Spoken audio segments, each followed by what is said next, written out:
Prime Minister Meloni, thank you for being here again.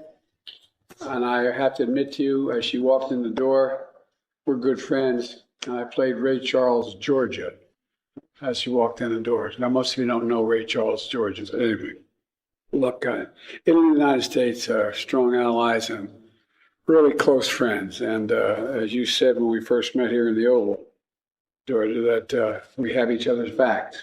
And we do, and you've demonstrated that from the moment you took office. And we also have Ukraine's back. That's why I'm urging the House of Representatives to pass the legislation that allows us to, in a bipartisan way, continue to support Ukraine now. They need the security bill now. The bill includes funding for Ukraine so we can help keep Putin from his onslaught from succeeding in Ukraine. And I want to thank you, Giorgia, for Italy's unwavering support for Ukraine and your leadership of the G7 this year. Today, also, we're going to discuss the Middle East and yesterday's tragic and alarming event in North Gaza, trying to get humanitarian assistance in there.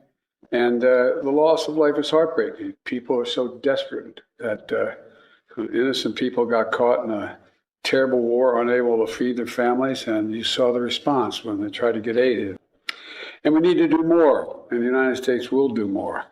In the coming days, we're going to join with our friends in Jordan and others in providing airdrops of additional food and supplies into Ukraine and seek to continue to open up other avenues into Ukraine, including possibility of a Marine corridor to deliver large amounts of humanitarian assistance. In addition to expanding deliveries by land, as I said, we're going to insist that Israel facilitate more trucks and more routes to get more and more people the help they need. No excuses, because the truth is, aid flowing to Gaza is nowhere nearly enough. Now, it's nowhere nearly enough. Innocent lives are on the line, and children's lives are on the line, and we won't stand by and let until we get more aid in there. We should be getting hundreds of trucks in, not just several.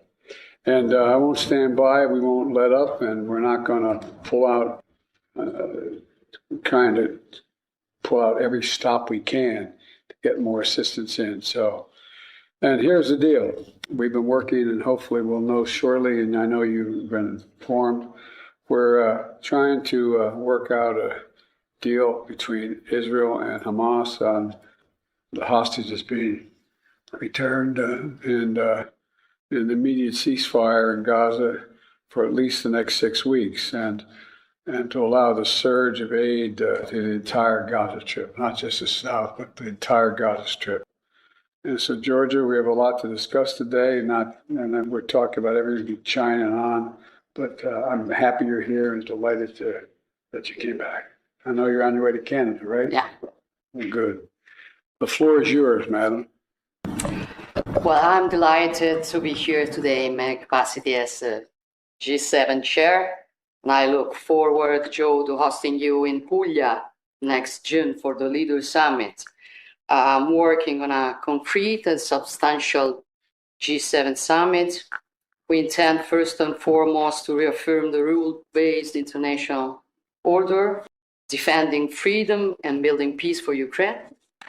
And in doing this, I think we need to tackle the narrative that wants the West against the rest. So the dialogue, our dialogue within the G7, within the global South is essential.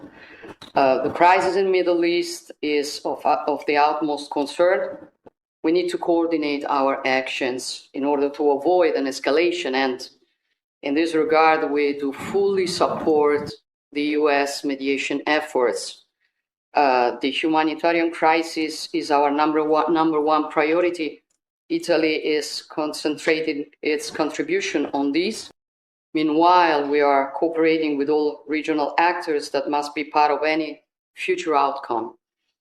We should work together on concrete steps to guarantee the two-state perspective, which is the only long-term sustainable solution. And then the Houthis' attack on commercial vessels that endanger freedom of navigation in the Red Sea are unacceptable. EU naval operation Aspides, that as you know, is under Italian tactical command, is an important response to the disruption of transit through the Red Sea.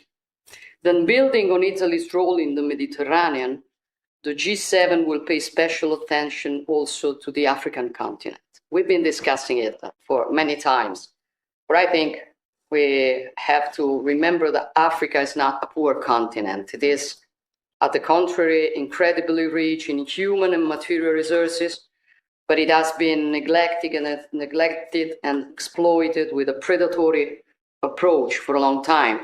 And I want to reverse this approach together with you, which is also a root cause of the migration crisis. We need to support Africa's development on an equal basis and put an end to illegal migration while fighting human trafficking. Human trafficking has become the most financially rewarding crime globally, and we cannot accept it any longer. For this reason, I came here today also with a proposal to launch a global alliance against human traffickers. The G7 will discuss artificial intelligence as well. AI is a means. It can be a good or a bad one. It depends on our capacity to govern it, to tackle the risks and the impact it can have, for example, on the labor market. We want to develop AI, but also we want to be certain that it remains human-centered. And then, last but not least, I came here to boost our strategic cooperation.